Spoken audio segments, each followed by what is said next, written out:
We wait for the notification to drop. That's not the notification. We're still waiting for the notification. And there it is. We are live.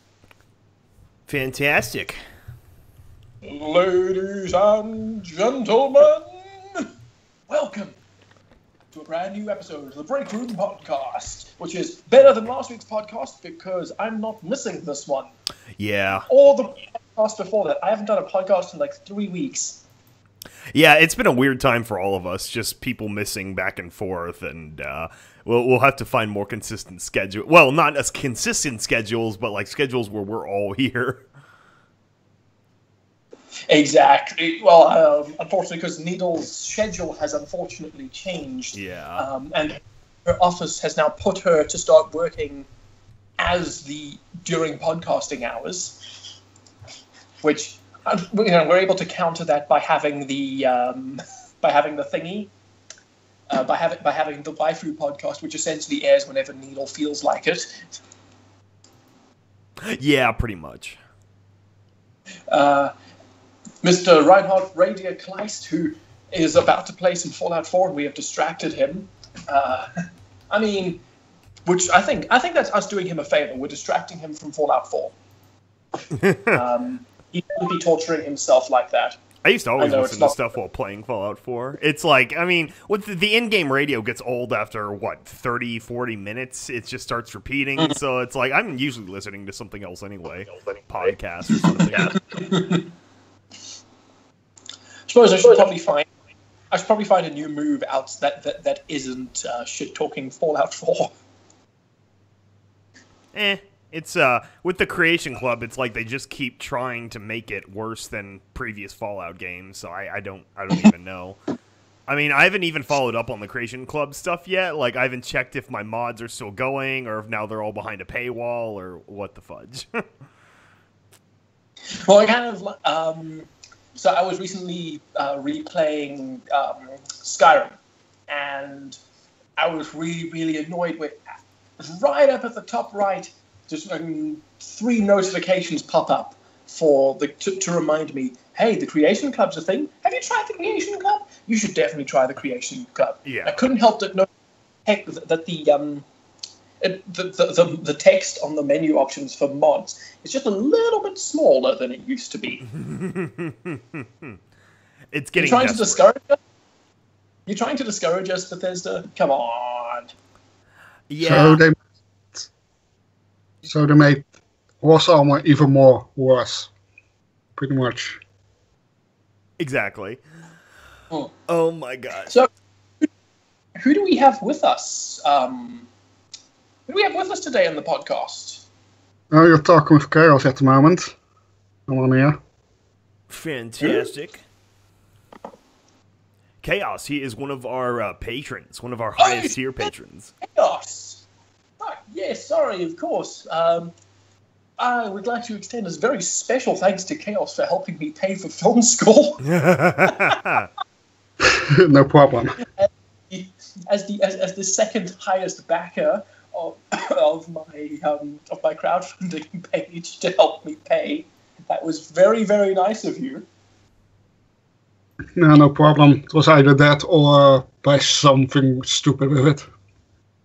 Fair enough. Well, you bought me a few. You bought me a few more weeks in the annals of hell. I'll take it. I love going to college. Ew, why? We had a lecturer recently say the actual dumbest thing I've ever heard a lecturer say in my life. Oh, really? So no, she said, and very seriously, she says, I believe that drug abuse is an exercise in white privilege because those are the people who can afford to throw their lives away. Oh my gosh. That's well, first of all, in the U.S. it was the opposite, where they all complained about crack because crack is cheap, so it oppresses the poor. It's just like, well, that's exactly it. That's what crack is cheap. It does oppress the poor. Crack is whack, so I don't know where she gets this. Like, she did no research behind this whatsoever. I don't think she knows that fucking hard drugs. You can get that shit pretty cheap. It's not quite as, I mean, obviously you get rich people drugs, but that's fucking, yeah, no. It's all the same shit, really. The only hazard of the poor drugs is that they cut it with a bunch of even worse stuff, rather than just, like, pure amphetamines. They're cutting it with, like, strychnine also or something. Nice, right. I'd hate to have my drugs cut with less, I'd hate to have my drugs cut with, a knife that hadn't been cleaned. That's, drugs is drugs, bro. Oh my gosh. Come on. That's, yeah, it also doesn't sound like film. Is that like an extracurricular, or was just that an off-the-hand, like, whatever?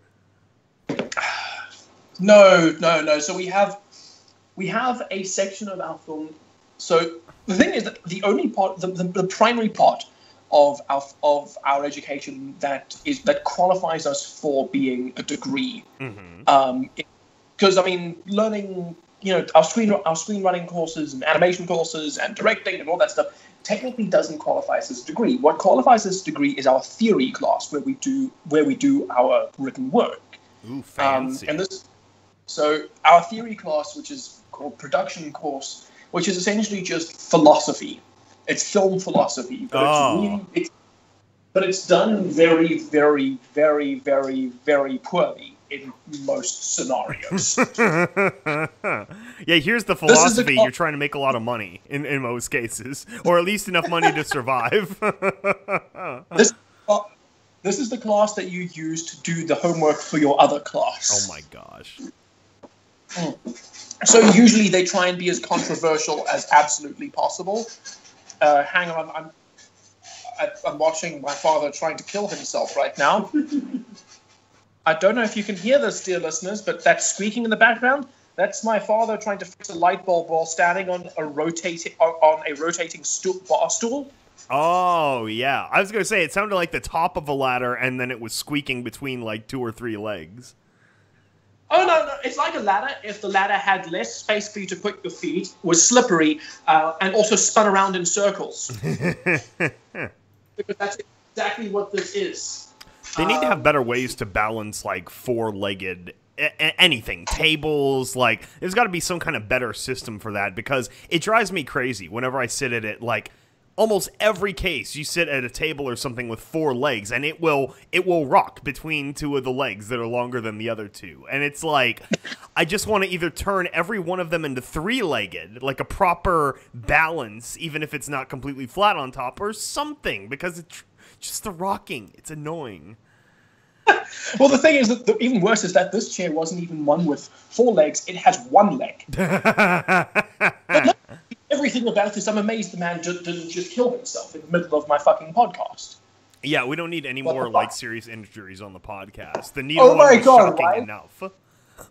Fucking, although, I mean, that was fantastic for the sake of our running joke, because before that we'd had the We Might As Well Drown Her 2 podcast with regards to Derpy. And then And then the podcast immediately afterwards, Needle injures herself, and it becomes the podcast where she breaks her back. The one where Needle dies. Oh wow! Oh my god! Oh god! Oh my god! I've been loving the fan art that's been coming in so much. Oh yeah. For the pony movie, just. Oh yeah. Yeah, no, we don't get any fan art, please. Yeah, I was gonna say no. I mean, it's just like I have yet to get over Tempest. She's like now in my top 5 ponies, so it's like. Also, I've got to find it. Oh my god, that face! Oh dear lord, yeah. I like that face. How do I change this text?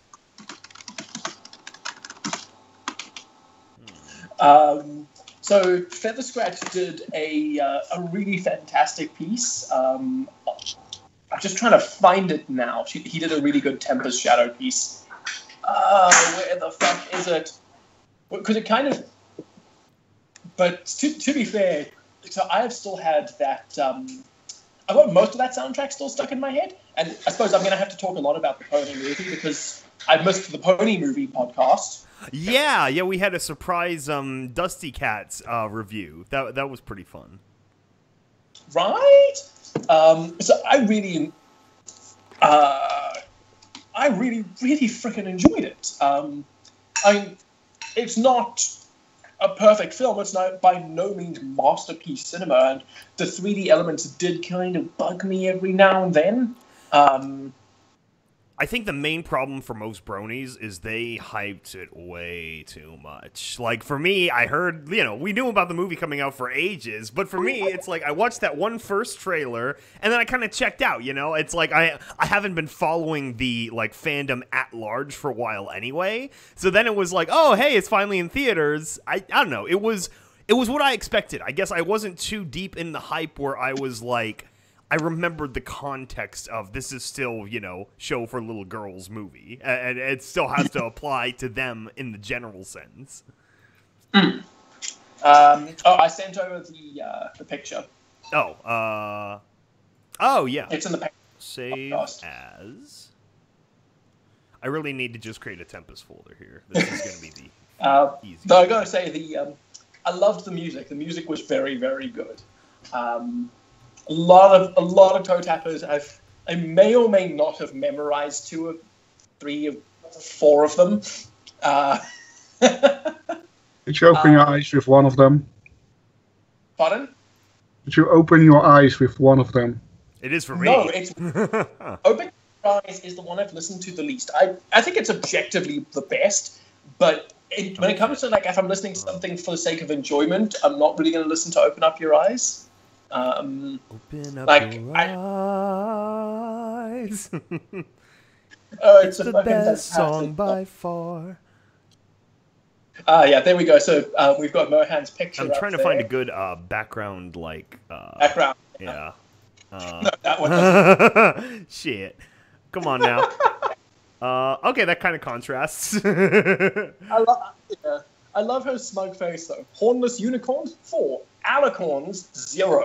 Yes. Which that is kind of one of those weird things of the fucking how did she beat them a bit too easily? It's because she's you've got these almighty deities who control the sun and the moon, and hornless unicorn with a magic kickball wins. Yeah, I don't know why she's Luna sized, but I don't know. Maybe she's just the what's her name? The tall chick from Game of Thrones and Star Wars. She's that, but in pony. But I have to say, for the main 6, I did they were a little bit cuddlier, especially Twilight, who I think her proportions just don't match. I know they had to make her taller because she's a princess now, but she never looks the same as she did seasons 1 through 3. That was still peak Twilight. Also, speaking about which, they changed her puppets mid-season. Oh my gosh, really? So, no, well, I mean, maybe they just kind of scaled her up, but she's even taller now. During the Fame and Misfortune one, that meta one, I noticed she was a little bit taller than Starlight. Mm-hmm. In the season finale, she was fuckloads taller than her. Holy shit! You still have to kind of be looking for it, but it's very noticeable that she's growing during the course of the season, which is kind of cool. But going back into the into the film, fucking Time to Be Awesome is just fantastic. I mean, the pirates were the highlight of the film for me. The pirates were fun. It felt a little contrived, though. To me, it felt like giving Rainbow Dash something to do. It did, but on the other hand, it was kind of you know what? If you're forcing the situation to end up like that, as long as as long as it leads to something cool, then I'm fine with it. And it led to something cool. It was a great song. I liked the pirate parrots, and the fact that I love the fact that they had actual consequences with regards to the fact that there was they're amputees. Yeah, no, she was awesome. That was fucking dark. Friend You Need was so much fun. Oh my god. Yeah, no, the what was her name? The Princess Hippogriff. She was by far the best. Well, I mean, fuck, dude, it's Kristen Chenoweth. You know, multi-Toby Award-winning Broadway singer from fucking You're a Good Man, Charlie Brown, and Wicked. Oh, I didn't know that. I sort of did You're a Good Man, Charlie Brown. People can see on my channel from years ago. I mean, we recorded like the whole fucking thing, but they never released it. I don't know what happened. I'm going to put up my 2 solo songs eventually, because I was playing Snoopy. I was really happy with that. Yeah, fucking, and she was the lead she played the lead in Wicked. Okay. And you can fucking tell that she's a step up above every other singer that they had there.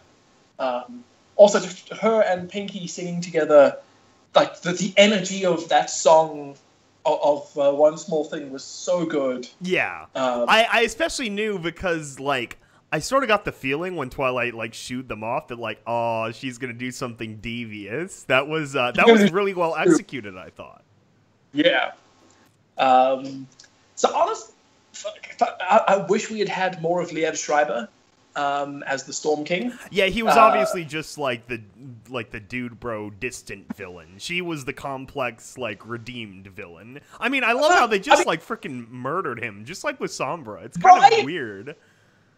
It's weird when they go dark with the show and kill off their villains. Yeah, I mean, I don't know. He's like broken into 1,000 pieces. Like you can't undo that. I don't think. And then they stacked him up and used the pieces of his stony corpse to make art. Like what? That was dark as shit. Yeah. Oh yeah. The fucking so I was happy that they managed to kind of have their cake and eat it with their villains. You know, we had the one villain who was evil for the sake of being evil. Well, actually, we had 2 because we had the Storm King and Grubber. They were just plain old. They were old-fashioned bad guys, and I really respect when the idea of having villains who are just they're not complex. They're not. There's not this deep backstory as to why they're evil. They're just fucking evil.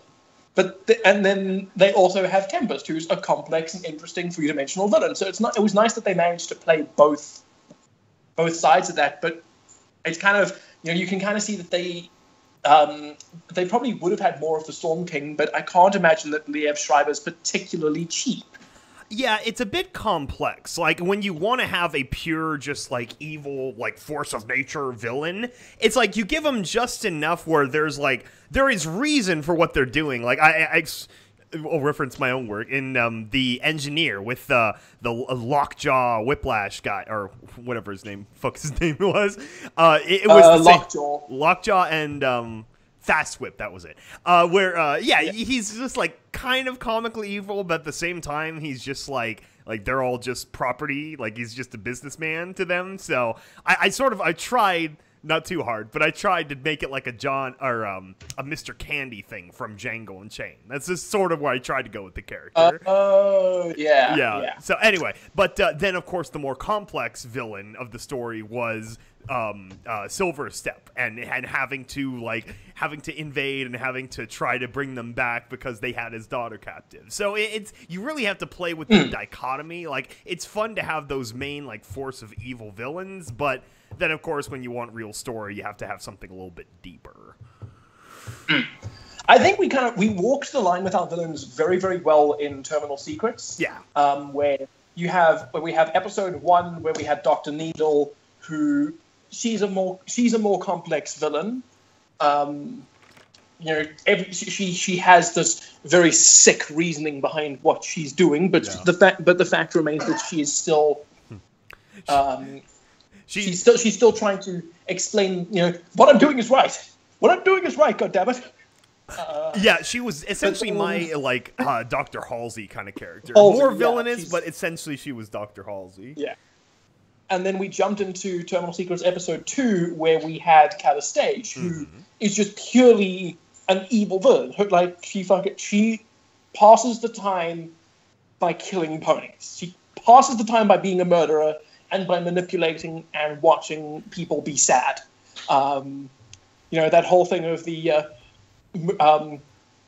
got sick and tired, got bored pulling the legs off insects and moved on to people. That kind of deal. Fantastic. And then we pushed into, and then what was cool was pushing into Terminal Secrets Episode 3, which didn't necessarily have an out-and-out villain. I mean, you kind of had the overmares, and it was more just that they were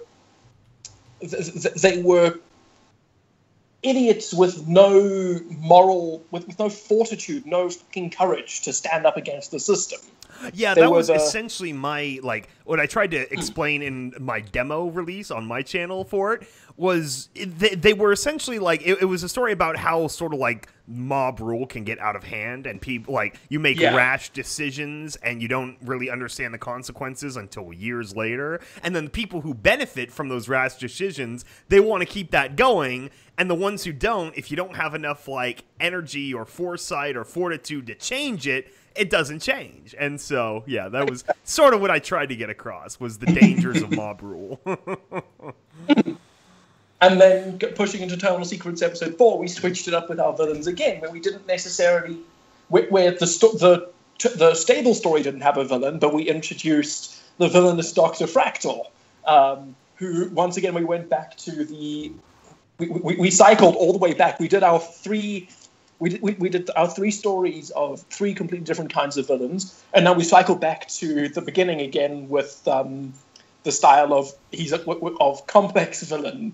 You know, he has a reason for doing all of for everything he's done. But he's also just looking batshit crazy. Always fun to have crazy villains. Ooh, we have some not great evil stuff for the with sake him of being coming evil. up. There's just something. Oh god, he's going to be fantastic. Fractal's got a lot coming up. Oh god, it's gonna be so awesome. Yeah, so it's always fun playing. It's always fun playing with our villains. I can't remember what I was going to say.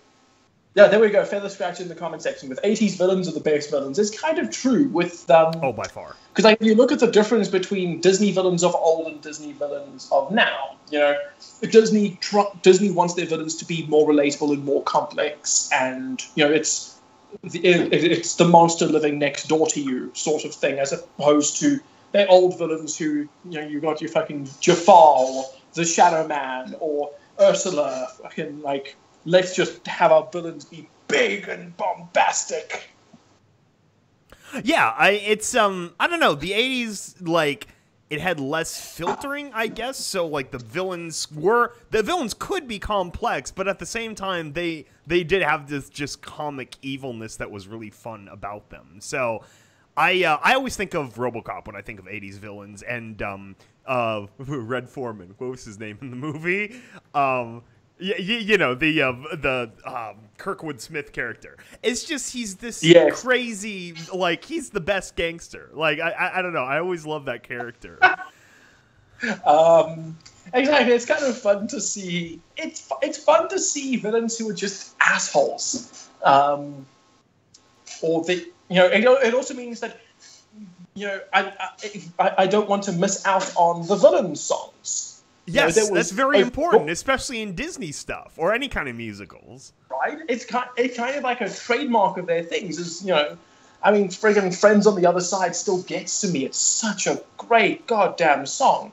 Although the whole soundtrack to Princess and the Frog is fantastic. That movie still saddens me, though, because it was their last foray into true 2D classical Disney animation, and it's sad because it didn't do well, and so that's part of the reason they went off of that. But at the same time, it's like, you can't end it there. Like, there's so many bigger other stories you could do. The problem is, though, the thing is that, and this is something that I've learned now as an animation student, as taking animation as part of my double major. So at first, I noticed it just with regards to within the school, within the structure of the school itself.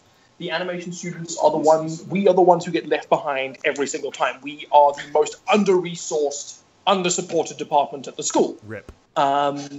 Which, king hell, it's really bad. But it's an attitude that stems from the industry itself, where So, for example, so the most obvious example is if you look at the Academy Awards. Oh my god! Typically, they will just go with a Disney or a Pixar movie, and so for example, in when Up, okay, when you know why animation isn't as famous, Kubo right? and the Two Pardon? I'm sorry. Go with your thing. I'll make my joke later. The fact that Kubo and the Two Strings lost out to Zootopia was a shame. Yeah. The fact that Song of the Sea lost out to Big Hero 6, that was... Oh, that's a crime. Big Hero 6 and Zootopia are contrived shit. I liked Zootopia, but it shouldn't have... Kubo and the Two Strings as a stop-motion feature film was a freaking masterpiece. Yeah. Song of the Sea is one of the best 2D animations to come out in the last few years. I understand why The Secret of Kells lost to... it lost to Up. Oh, yeah. Up was a little bit... Yeah. It either lost to Up or Wall-E. I can't remember which one it lost to. Yeah, it's like Up was the Feels Fest, and then Wall-E was the Enviro Fest, so yeah, it couldn't have beat either of those. Not at the Academy. As filmmaking goes, Wall-E was a fantastic... So I enjoyed Wall-E, yes. Wall-E was a very good movie.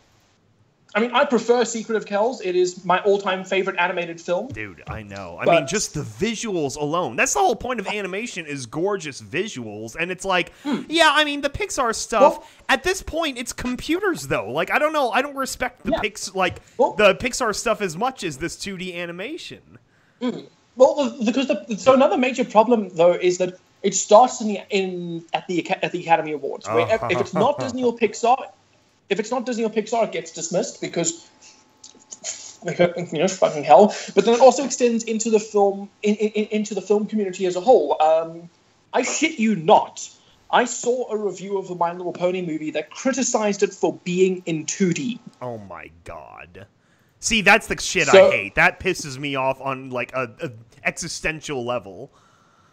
Exactly. It's the fact that I mean... Yeah, you know what? Again, for being short. Exactly. It is what it is. And I say this as someone who sucks. I suck at 2D animation. And when the time comes to do when the time comes for me to do my graduation films for animation, I'm making them in 3D because that's what I'm good at. And with that context, I am still saying 2D is the superior form of animation. It 100% is.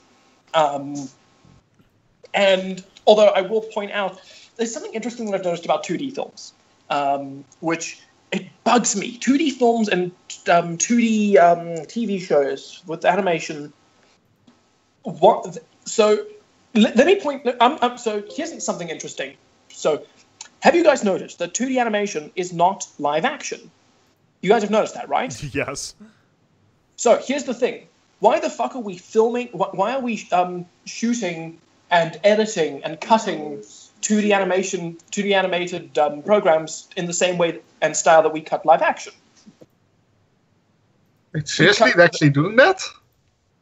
Yes. Well, I mean, look at 2D films. They are cut and shot like live actions. They're shot for coverage. You have your shot, reverse shot. You have your establishing and so on and so forth. But there are very few films even in the 2D market, where they actually use the full extent of their medium. It's one of the reasons why things like Song of the Sea and The Secret of Kells are so fantastic, because they are some of the only 2D animators who who seem to recognize this fact that with animation, you should not be cutting it and editing it the way that you do with a live action. You could do so much more than that. I mean, if you wanted to have someone, walk out of one room and then the next time you see him, he is on Mount Everest, you can do that without a single cut. You just do it using your background. It's like fucking. There is no reason why. That's one thing the Looney Tunes did expertly with their humor, and like all the old Tex Avery stuff, is that because they were cartoons, you could do anything to them. And like, Daffy Duck, you shoot him in the face and his duck bill spins around. Like, there's no way to do that in live action without it looking terrible. But it's all about, manipulate like that suspension of disbelief and using the context of your environment. And it's weird because a lot of those breaking the rules aren't necessarily added in anymore. The idea of an animated show where you slap Daffy Duck and his beak spins around, or you punch someone in the face and their whole body, twists like a friggin' That's classic. Like a fucking elastic band. That I haven't seen that in an animation in a while now that I think about it. Yeah. Bending the rules. Every time they try to reboot Looney Tunes, it's not the same. It's not Tex Avery at the helm. Or fucking Chuck Jones. Oh, or God, Chuck Jones.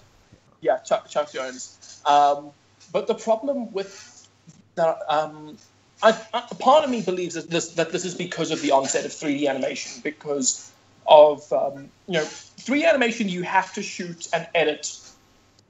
In a lot of ways, you have to do it the way you do live action, because of the way it's set up. And I kind of feel like it's impacting the animation industry because most films out there, most animated films are now 3D, and because most animated 3D films act like live actions, that's become what people expect an animation to do. They expect certain rules of physics to be applied. Filthy normies. There are ways to do.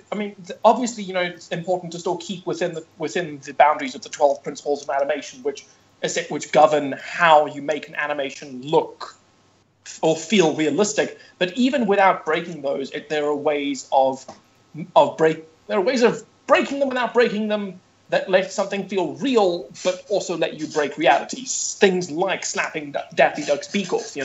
Yes, it's snap. Yes, his beak goes and spins around his face, but the speed at which it spins is guaranteed to be identical to how it would actually spin if that was possible in real life. Like that kind of attention to detail that made.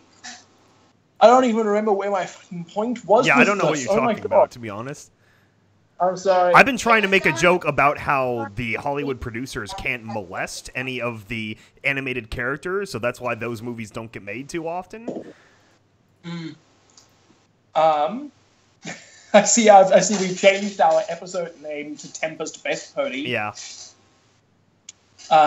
Okay, so also, recently we had EAST Corp was nominated for several awards for our audio drama stuff. Oh my gosh. That happened? Yeah, we for the Audioverse Awards. Now, last year, back when we were still all together with Stable Tech, we were nominated as well, where we were Terminal Secrets episodes 1 and 2 were nominated for Best Writing, and Hypnodunk was nominated for Best Supporting Voice Actress. And this year, unfortunately, they are no longer accepting nominations from fan-made films. RIP. From fan-made audio dramas because of legal issues, which is unfortunate because we did qualify for nominations in several categories, which I'll read out now. So it's a bit of a crying shame because we were nominated.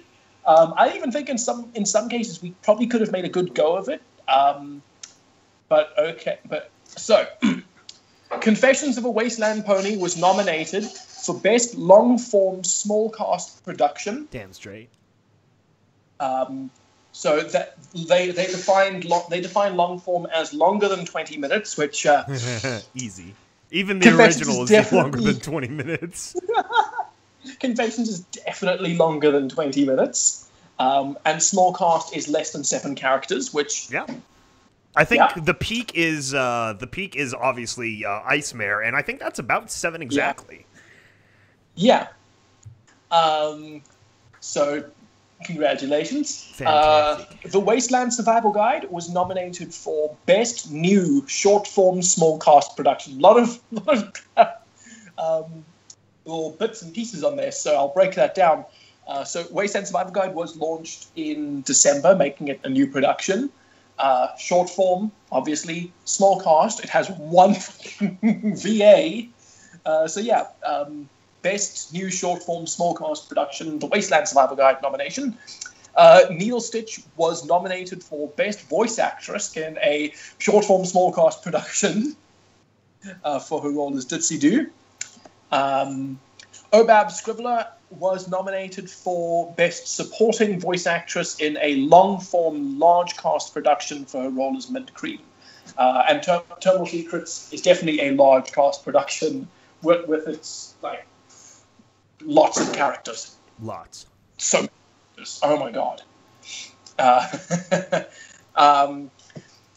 Scribbler definitely deserved it. It's unfortunate because I think had we been able to enter, I actually think we would have won the category of Scribbler, because these awards are done through our audience vote. Yeah. So she would have been famous enough we could have loaded the vote. Yeah. Scribbler has 130,000 subscribers to her channel. Oh my god. And whilst it didn't necessarily translate into views with us, which is not what I intended, I just intended a good voice actress, but to support her in getting an award, it would have loaded the game would have been. Wait, was it? The game was rigged from the start. Yep. We do my New Vegas quoting. The game was rigged from the start. So yeah, that was quite nice. EAST Corp Production, technically award nominated. We tried. We did our best. It's okay, because next year we're going to swing it. Next year I want to take a swing at them again with some of our original work. We have Untypical sitting off there on the sidelines, and I mean pretty much every single voice actor or actress that we've got on has outside of Needle herself they all have very large fan bases. Oh, fuck, I'm rigging the game this time. Yes. Oh man, what else is there to talk about? Oh, fuck. Yes.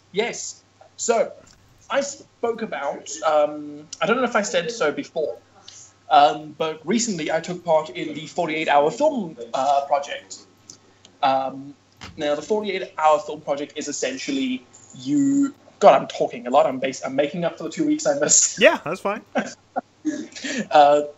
So, 48-hour film project is quite simple. Well, I was in it. In theory, it's simple. So essentially, starting on the Friday, you and all your teams are given a genre, a very specific line of dialogue, a character with a name and a job description, and a prop. And you have to use those all four of those qualifiers. Was your brother the prop? And you've got to use those. And you then have 48 hours to make a film, starting from coming up with your idea all the way through to exporting and handing in the project on a flash drive or on a disk or whatever. Which it's a lot harder than it sounds. So in Joburg we had 70 teams that entered. 70 teams that entered. 65 handed in. So 5 teams missed the cutoff time. The other those 5 that missed are useless. No, Ben. Be nice. It's hard. It's really, really hard to get all that stuff done in time. Anyway, so we made our film. It was pretty good. We had the awards tonight, and I was very surprised to discover that we actually won some shit. All right. We took home 3 awards and 2 nominations. Although I have no idea. I have no earthly idea why we were nominated for one of them. I'm just sending a picture of to Skybolt, which is me being very, very smug holding a trophy. So we got costumes. We got best costumes, which cool, fine. We did not have the best costumes, in my opinion. We had the second best costume, but whatever. We got the award. We actually did win for the best use of dialogue. So they also had awards for the best use of the assigned dialogue, the best use of the prop and the best use of the character. Nice. The line of dialogue was any suggestions. The prop was a glass of milk, and the character had to be a Dr. Mac or Martha Lee. For the record, the guys who won for the best use of the character, they had Dr. Martha Lee be a prostitute. Oh and my being gosh. being a doctor was just her role-playing thing, which that was... they also won for best use of the prop, and the way they did that was that they had the story is about their character waking up and just only to discover that someone has put his kidneys in a glass of low-fat milk. Oh. That was a lot of fun. We won for best use of the line of dialogue. Any suggestions? Because I am a very clever writer. Smug as fuck. So fucking modest. Very fucking modest.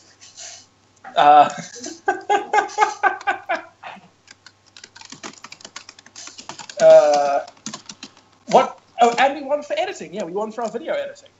Nice. Look at my fucking smug face in that picture. So very smart. That's a punchable face. That's a very punchable face. All of your faces are punchable. Hey. Fuck you. No. I have a projectile in my hand at this very moment. Yeah, he's got a very large skateboard wheel that he's threatening to throw at me. What I don't get is that we were nominated for best special effects. We had no special effects in our film at all. Yeah, that could be good special effects. You don't even know that they're there. Oh, yeah. I don't know why we were nominated for that. We had no fucking effects. It's kind of brilliant, to be honest. It was a special effect. That has been bugging me all fucking night. Who knows? Since you, what's the fucking, yeah, no, I don't get it. I don't fucking get it. So anyway, yeah, that's me bragging about myself for a little bit. God, we're like 47 minutes into this, and it's been the Vermont special so far. Yes. Let's have let's have some Skybolt voice for a moment. I need to go get a glass of water and take my headache pills. Oh, Good nice. Lord. Yeah. It's just one of those weeks. I've just been getting the final pieces of the Fallout Day song together, doing a little back and forth with our lovely composer. So hopefully he gets me the new finished product very soon. We've been whittling it down, a few edits and things that I wanted made. So I think it'll work out. I think it's gonna be good. Then otherwise it's just been busy. This is just like one of those weeks. I just had a bunch of damn in real life work to do, and not really time for much else. I finished the script of Terminal Secrets 5, and I did get that over to Vermont, so he'll do his little changes, and we'll go from there. But yeah, that's within reach. I guess I couldn't inform people on Confession 7. I know we did casting in July, which was way cart before the horse. I did not know how many trips and things my new job would occupy in the late part of the summer. So now it's just like, I want to finish the script, and then as soon as the script is done, then we'll make casting decisions and go from there. So I expect Terminal Secrets 5 to come out first, so don't worry about that. I mean, Terminal Secrets 5 I'm kind of aiming for, also I'm back by the way, I'm aiming for a February release. Okay. So I don't know how you're planning your schedule. Yeah, I don't think I'll make February, so yeah, you'll probably be out before me. It depends if Halloween thing. Pardon? You should do some sort of Halloween thing. Maybe we are. Maybe we are.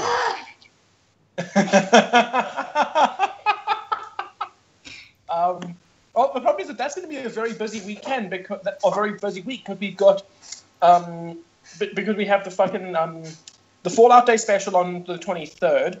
The 29th we have EAST Corp's 1-year anniversary, and then on the 31st we have Halloween. Yeah.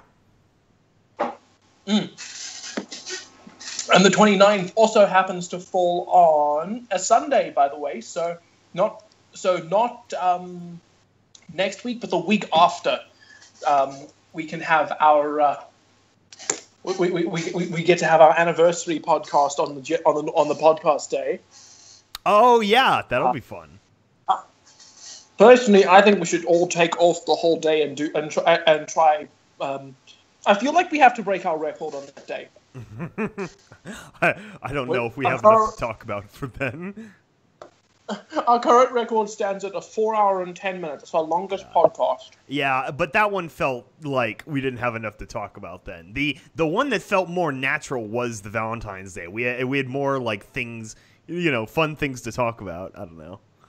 Oh man, the Valentine's Day podcast was absolutely fantastic. That was ridiculous. I mean, we were like, at least I was exhausted, so I was just sort of like, I don't know, in like that weird place where you're like after the threshold of being tired and you're just sort of rambling. So, and then luckily we had enough interesting stories out of the woman folks. So, well, I mean, to be fair, the Valentine's Day podcast, so my favorite part about that was that it took place during the morning for me. Oh, yeah. See, that's why you felt tired, because it was one of the rare occasions where you did a late podcast and I did a morning podcast. I had to stay up late to get the stupid thing online, because that was before we started the live broadcasting, which is by far the best way of doing the podcast from now on. This is such an easy system. Live streaming... I don't know why we never did it before, to be honest. I didn't really know how, I guess. That was my limitation. So this was a trial by fire. Yeah. We didn't necessarily know how, but we definitely should have. Had we known how, we would have done it earlier, because God, live streaming is... Every single part about live streaming is better than... I mean, we can't edit the podcast, but we never really edited the podcast before. No, not even everything remotely. Essentially went up verbatim. Although, I mean, I'd be kind of curious to see an edited version of the podcast. Just take all the best shit and just condense it down into, I don't know, what's the 2 minutes? I'd say that's about in our 2 hours we get about 2 minutes of worthwhile shit said. Yeah, something like Someone that. wants a 4-hour podcast. Yeah, Walt in the live chat is calling for a 24-hour podcast. Jesus. I tell you what, guys, if this month our Patreon gets to $250, we'll do a 24-hour podcast. Okay, there you go. That's something to strive for. Yeah. $250 in the Patreon for this month, and we will do a 24-hour podcast. Perfect. Yeah, that would have to be something that fit my schedule, too. Pardon? No, No. not you. The other... No. There's only ever all together with Patreon. That's how Patreon works. There was like one here filming doing something. No. Pardon, Skybot? That was just like, it'd have to fit my schedule if I even tried to do that, which, yeah, well, we'll see. That probably won't happen. Yeah, that's why I made the offer. It's kind of like when the fact that... So I don't know if anyone in our podcast still knows this, but we still currently have Needle Stitch and Oak for sale. Oh my god. We're going to get in trouble. We can't say that. Oh, I mean, it's not slavery. It's... You can... If you go onto our Patreon, you will find at the $2,000 tier that if you either that you can go on a date with either Needle Stitch or Oakheart, but they are not, and stipulates this, they might not talk to you or even show up, but what matters is that we get paid. Yeah. So, and it's available for a limited number of patrons, 30. 30. Oh my god. So I mean, if any of you wanna give us two grand, we're also good with that. Yeah, just for the hell, just for shits and giggles, just give us $2,000. That'd be great. Hey, if you live in Portland or wherever it is Oakheart lives, they might actually. I don't know about Oakheart. I think she's near Manchester. Also, because Oakheart's currently engaged to Indy. Yes, absolutely. Indy Yes, could go because too. He can watch. That's fine. Yeah, he can watch. Dear Lord. We'll turn Indy into a cuck. Hashtag buzzword, buzzword, buzzword. Oh, yeah. It's getting better and better with you guys. What else do we have? Come on. Give me something. Give me something new. Because we are at about 50 minutes now. Yeah, what does the chat want to talk about?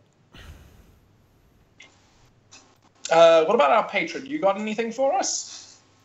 Putting you on the spot now. Oh dear Lord. Just put me on the spot for stuff like this. Oh dear Lord. We love our patrons.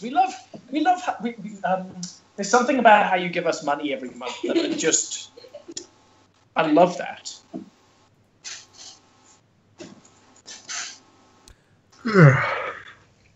Quiet. Yeah. I don't think Chaos does very well on the spot. Bad Chaos. So I also got to... Okay, I got to go from Dutch into English and then with my thoughts at the moment. Yeah, no, that's fine. The language is different. It's I don't know. You could always talk to us purely in Dutch, and we'll try to figure out what we're saying. What you're saying. I have a friend who's Dutch American, and he used to say that like Dutch is somewhere between English and German if both sides were drunk, and I always liked that interpretation. I thought that was fun. I'm just gonna say, you guys asked for this then. Maar ja, dus zo klink ik dus gewoon in het ordinair Nederlands. Good Lord. Okay, I'm not of languages. Yeah, no, you just sound like a drunk Afrikaans person trying to do an impression of a German person. Yeah, Well, see, that's what my friend said. Oh yeah. The fun thing is for us, if we talk real slowly, then we can kind of talk with people who speak Afrikaans. So it'd be funny, to be honest. So you're essentially saying that Afrikaans is Dutch's slow little brother. Afrikaans is 16th, 17th century Dutch. Nice. Mixed with English. Yeah, that makes sense. So Afrikaans is actually just the bastard child that no one talks about at parties. Yeah. It's very boring. I'm having a lot of fun making fun of Afrikaans because I sucked at the language in high school. I was terrible at it. My lowest score for... Is it considered its own language? Is it like that diverse enough? It's definitely... I mean, you know, the Afrikaners kind of ruled our country for a very long time. So, yeah. I mean, it used to be mandated. That was the language you had to fucking learn it. Oh, really? Interesting. I didn't know that. Yeah, I mean, probably the most legendary South African protest, the most well-known protest in our history took place over it. Well, it took place over a bunch of things, but one of the major things was education being forced in Afrikaans, which was the Soweto riots, which being held. So yeah, Afrikaans is fairly prevalent when it comes to being taught here. Just a little bit. Just a bit. You know?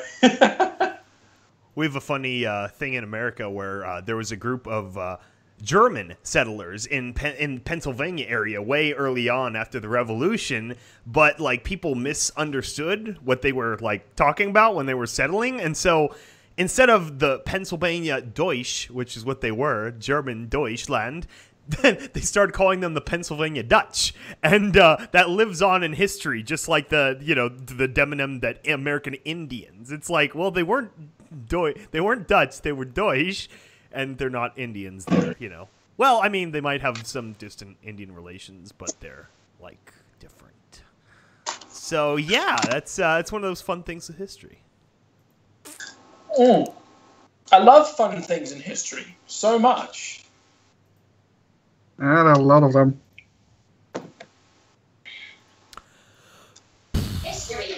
boring.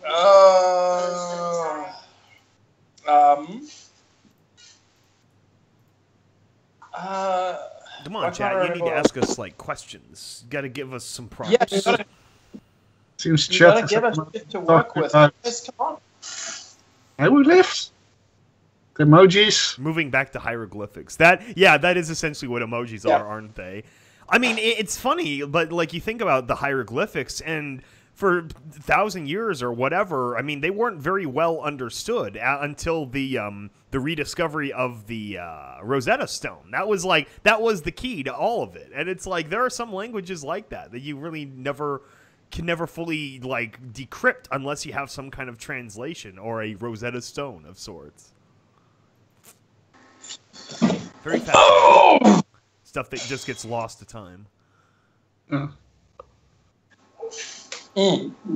How's airplane food? Airplane food is actually okay. I remember last time I flew for one of the work trips was American Airlines. And I have some qualms with American, but in general they're okay. And they have this snack menu, and so you can get like a little thing of like a cheese and cracker tray, and it's got like different like kinds of like Gouda and Brie and different crackers to go with it. That's kind of good. I usually get that when I'm on an American flight. Yeah, see, we never really have great food on our flights. Actually, it depends over here how long the flight is.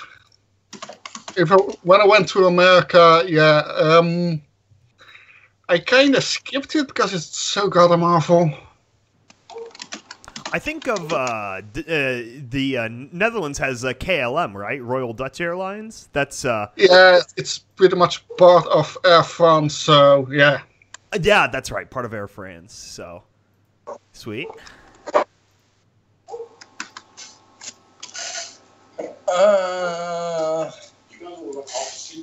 Yeah, no, we are kind of all half asleep. It's very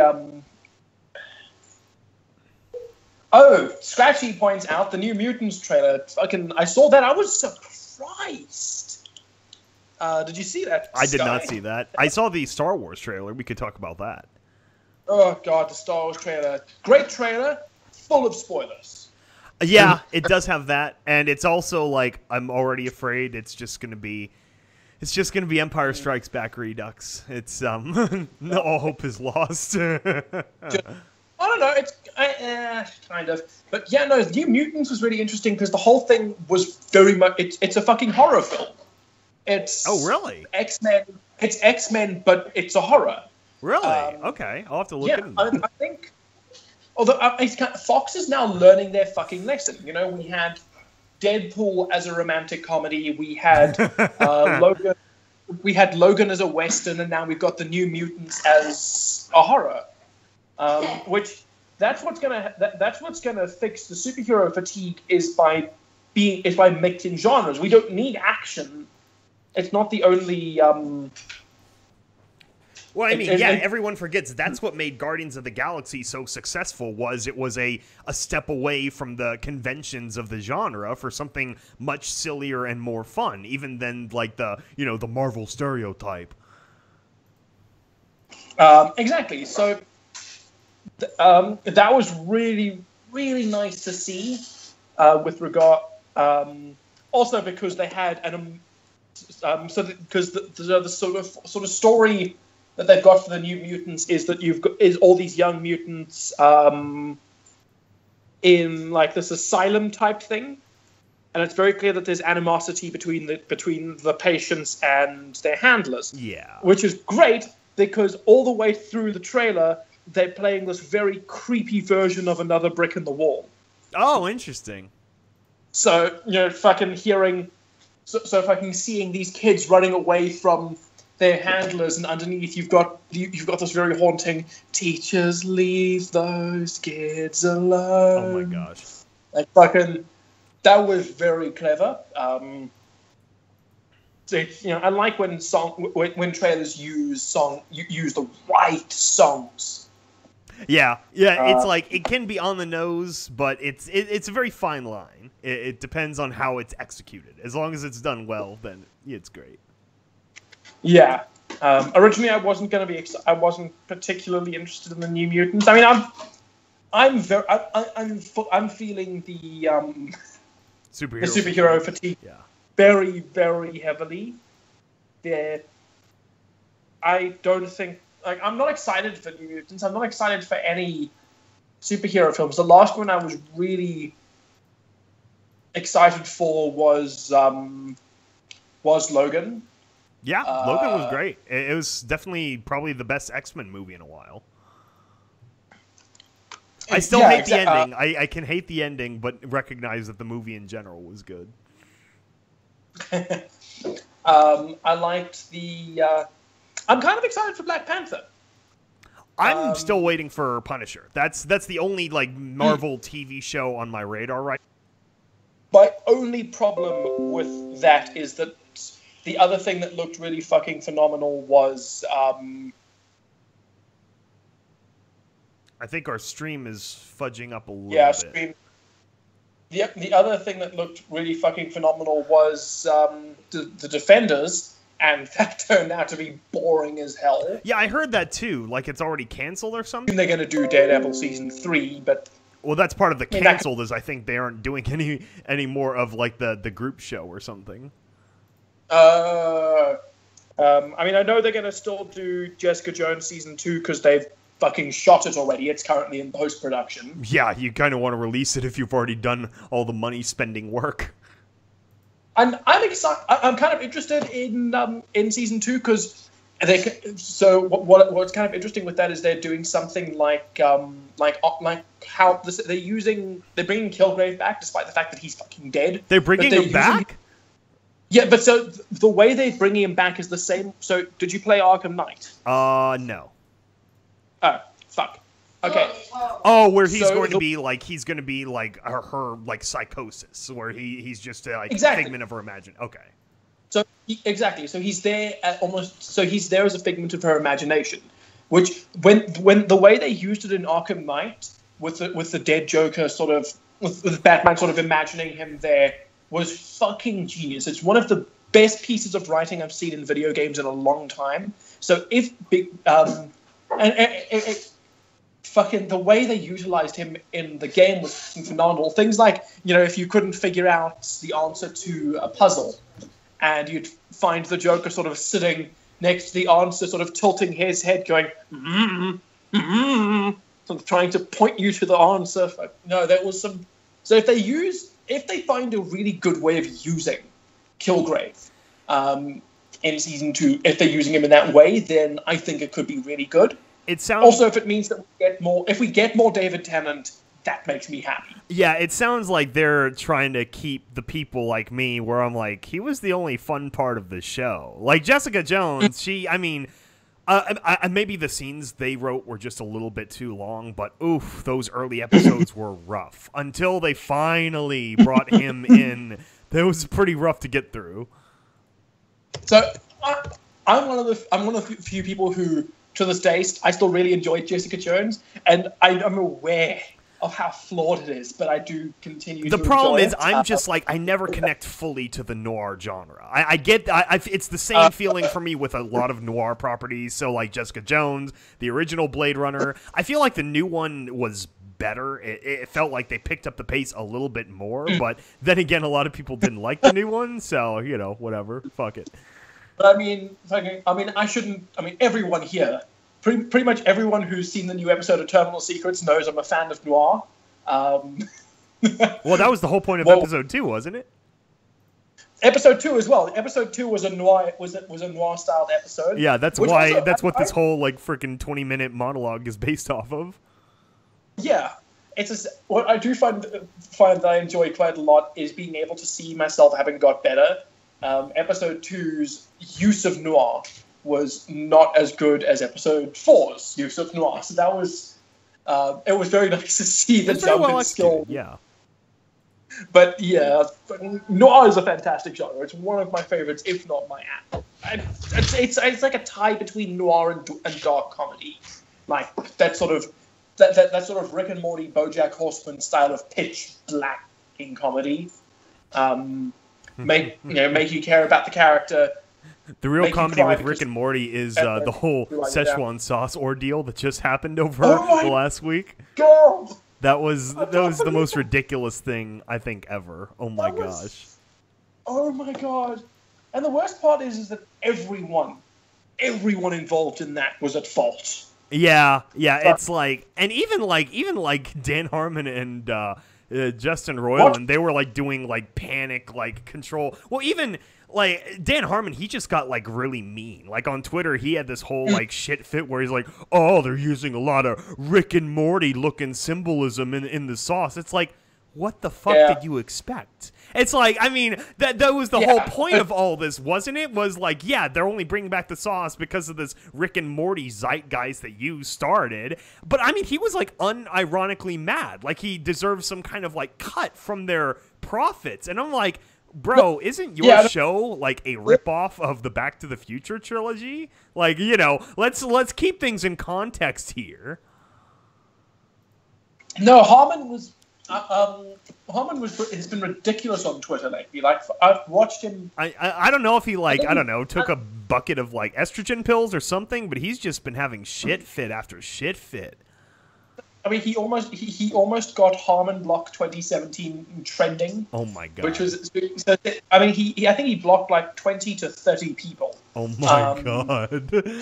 Pretty much anyone who disagreed with him at any point. Yeah, I'm pretty sure Rick and Morty fandom is already like past this shark moment. Also, I'd say Pickle Rick. Pickle Rick was the jump the shark moment of the show, and now its fandom has joined Steven Universe and all the others in terms of cringiness. I really, really enjoyed Pickle Rick. I thought it was one of the funniest episodes to date. Oh man, I think but I don't think the show's nearly as brilliant as many of its fans suggest. Oh God! No, you don't have a high enough 250 IQ to understand the complex humor of the show. Clearly, I've been. I have long been at odds with Feather Scratch over whether Rick and Morty or BoJack Horseman is better. I still think it's BoJack. Hashtag best show on TV currently. You'll know. Fucking fantastic writing. And I haven't been watching BoJack, so I don't know. Oh man, no, that's a very, very good show. But it's the kind that's very hard to get into because they purposely made the first 6 episodes very purposely made in the style of Family Guy or The Simpsons, with the idea that it kind of after those first 6 episodes it kind of gives up, like it tries to be a copy, and then suddenly everything just drops into this existential nightmare. Oh, really? I'll have to try it again because I've only seen like the first episode and a half. So maybe if I push through that, then you've got to push for part. It's the show's biggest problem. Okay. Is that people watch the first 6 episodes and they're difficult to watch because of the way they structured it. But then you get to episode 7, there is an immediate jump up in quality, suddenly giving you absurdly complicated characters and backstories, moral issues, fucking Hollywood tearing people apart. No. Okay, so it sounds like they produced a set of episodes to essentially like get the funding, get the pitch off the floor from the people, and then they actually made the show they intended to make. Yeah, so it's kind of, I mean, I argue that it is the best show on TV right now. Okay. It's very creative. It is wickedly funny, and it is also one of the most depressing things you'll see in your life. Because I've heard that. Yeah. One of its major themes is that it tackles midlife depression, and so it's one of those cases where it's a very, very real show. They do an episode because the protagonist does have depression. They do an episode where in the new season, which just does his internal monologue. That's what you've got running through the episode, which is there to help frame and explain what depression is. I've seen because I still fully don't entirely understand it, and I've got 3 or 4 friends who have it. But the best description I've heard so far from one friend is anger turned inwards, which, that's the artistic way of describing it. But I mean, the episode is essentially, it opens with him with this. It always does the sad shit in a funny way. So he's there, sort of berating himself for being being a horrible person. Why you like this, blah blah blah. His internal monologue going. And but all of this is because he chose to eat Oreos for breakfast instead of a real breakfast. Interesting.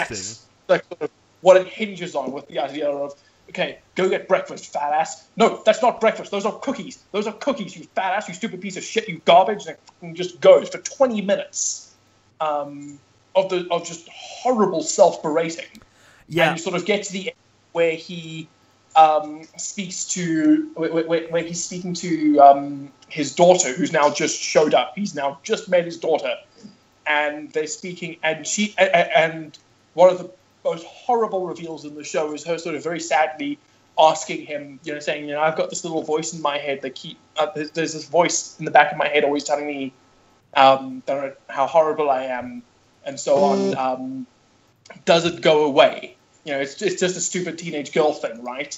And you sort of realize you realize that she's got it too. Yeah. And he's sort of and you can see him wanting to say, well, no, it doesn't fucking go away. It's horrible, but he, trying to comfort her, like, yes, it goes away. It's just a stupid teenage girl thing. No, the show is fucking heartbreaking. And very creative. They once did an entire episode without a single line of dialogue, because the characters were underwater, so they couldn't speak. Oh, interesting. If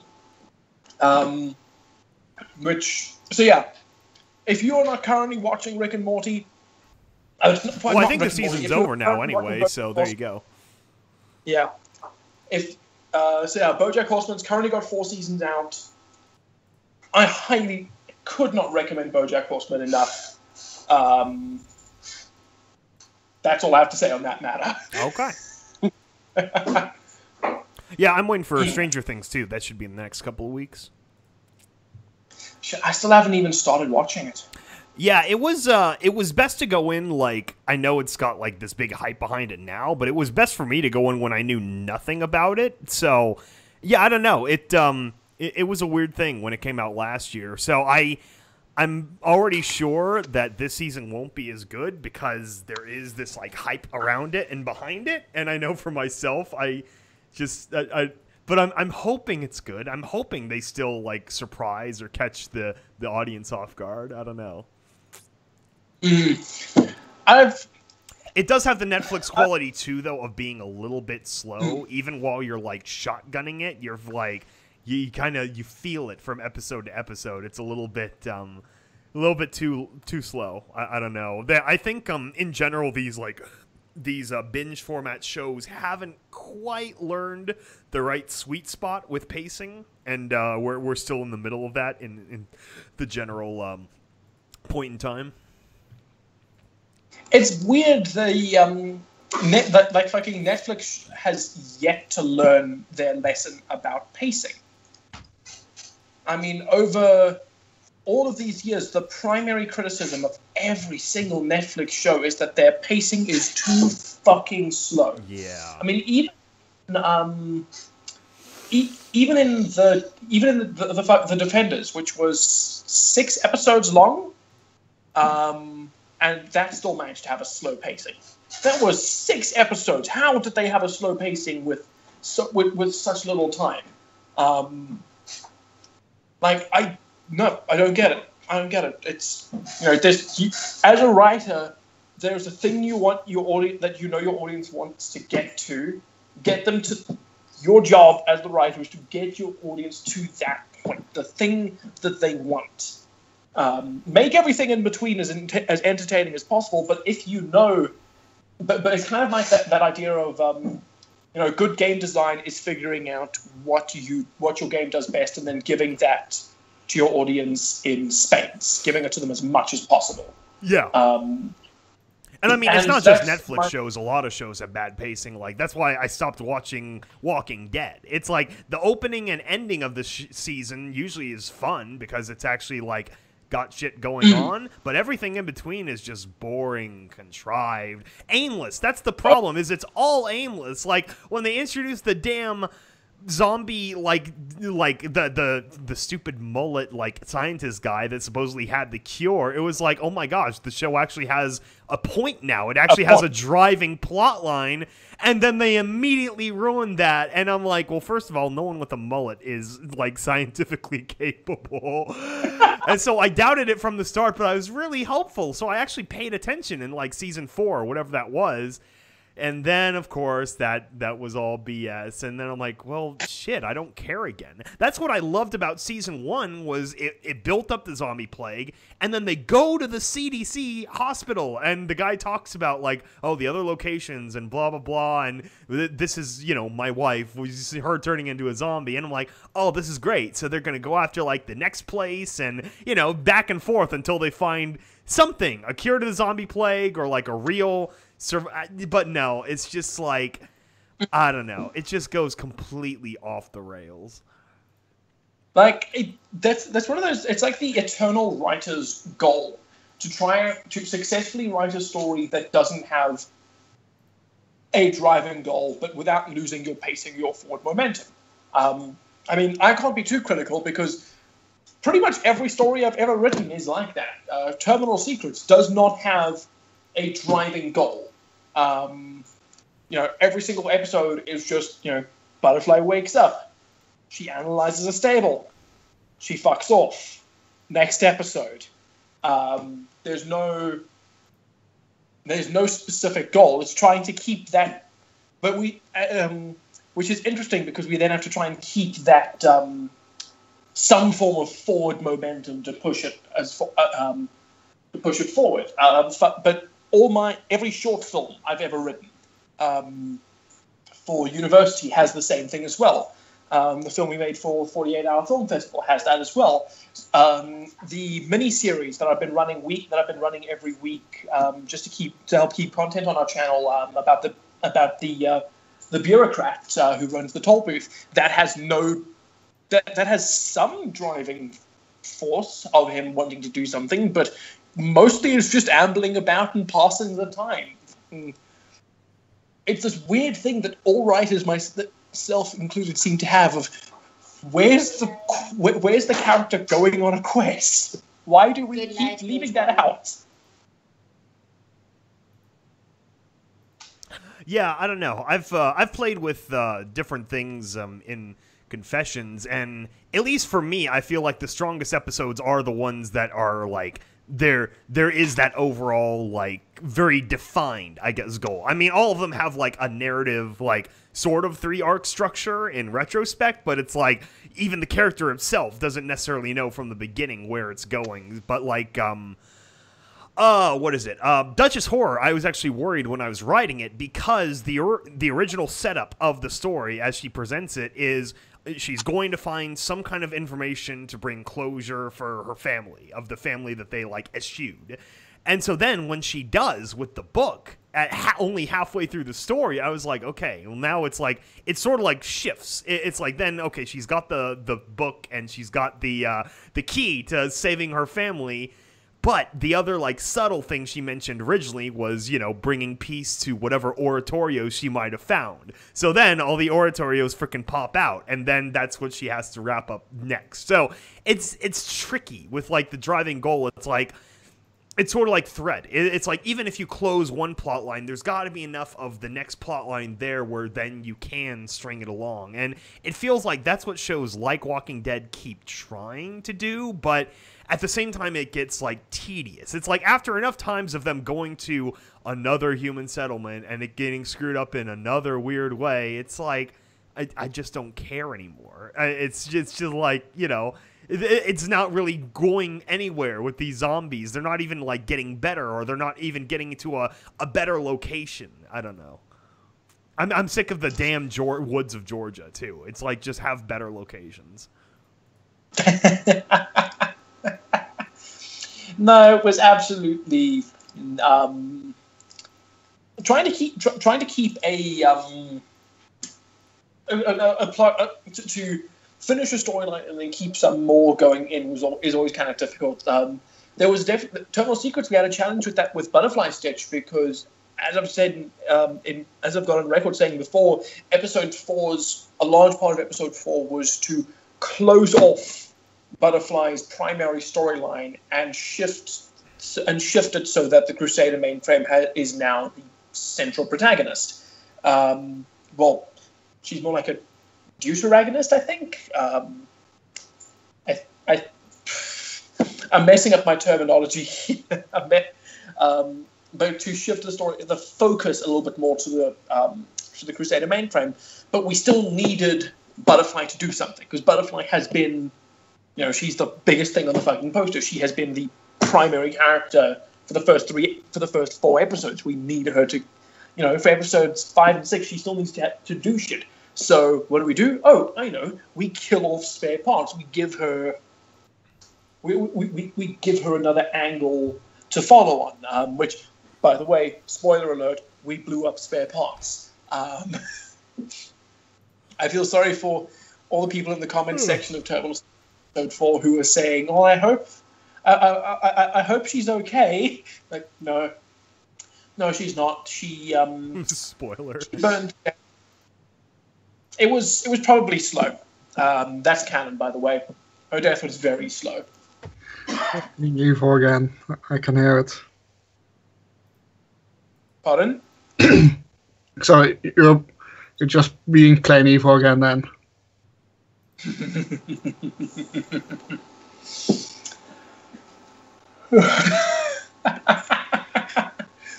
Okay, so we're just over an hour now, and I think unless we have anything else to add, I'm content with leaving it over here. Yeah. I mean, I think we've hit that was our early sort of time frame too. Was only about an hour and a half at the beginning. So, and then again, that was when the podcasts were much more infrequent than every week, and I think that's part of the problem. I don't know. We'll see what happens. Maybe I think what we should do is start not necessarily schedule, but like go back to as soon as we have everyone together at some time, then we do a podcast with everyone. And then, if it's only once every 2 weeks or 3 weeks, it's like then I think it'll be higher quality and we'll have more built up things to talk about for each podcast. That's my perspective. Yeah. We could always do that. We could always maybe weekly do mini-sodes. We'll figure it out. We'll figure out a system where we can get the content to you in a little bit more in a little bit higher quality. Okie dokie. All right, cool. I think that would be right. So I think that is it. Ladies and gentlemen, thank you so much for joining us on this episode 31 of the Breakroom podcast. Wow, we are really getting up there. Yeah. Thank you, ladies and gentlemen, for joining us on episode 31, Tempest Best Pony, which has been featured. I think we have had about an hour now of just smug Tempest Shadow. Best Pony. Best Pony. Okay. We will talk to you guys later. We'll talk to you all later. Goodbye.